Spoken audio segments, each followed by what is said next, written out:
Lord, it is 2018 and we are still having to have conversations about homophobia. You know what? I don't.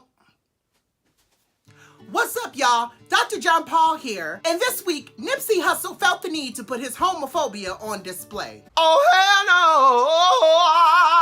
no! Several folks on social media responded to this, posing the question, why does it seem that we still are having conversations about homophobia in the Black community? If you go down into my description box, you'll see that there's an article link that I posted talking more about this, but the issue poses a greater conversation. Why do we feel the need to always have to adhere to respectability politics anytime someone puts their isms on display? Now, while there's a greater conversation that we could have around call-out culture, there's an even greater conversation that we need to have about how we talk to folks with privilege around the things that they say and do in relation to oppressed and marginalized people. One thing that I said in 2018 that I am not doing is adhering to this idea that everything that I say and do has to make somebody comfortable. In situations such as this, we have to keep in mind that oppression doesn't give a crap about any of us. So to have to make someone comfortable when talking about the different things that they say or do in relation to my oppression only puts me in a smaller box in relation to how I feel and the voice that I have around the issue. While there are a lot of folks who do call out others just to hurt them,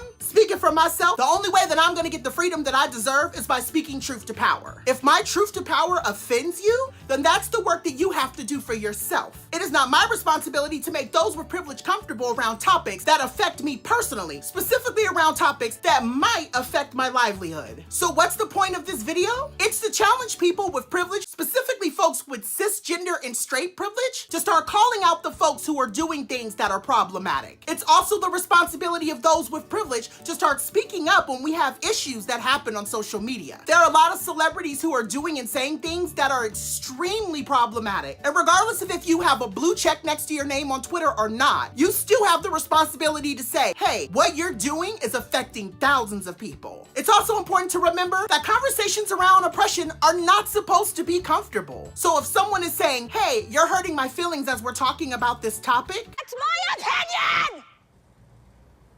then again, you have to remind them that sometimes difficult conversations have to sting in order for you to make a point. Regardless of what people say or do, it is your responsibility to speak up about injustice, because there were thousands of people who came before you that fought for the right for you to do so. So this year, speak loudly, be brave, and remember that there is no such thing as freedom until we all get free. I want to say thank you so much to everybody who continues to support me and the platform that I have. Continue to share my videos and continue to challenge folks to have conversations around difficult topics. You can check out more of my videos below, or you can subscribe and keep up with all the things that I have to say. You can follow me on Instagram, Facebook, and Twitter by using the handle @DoctorJonPaul. Take care of yourself, and until next week, bye!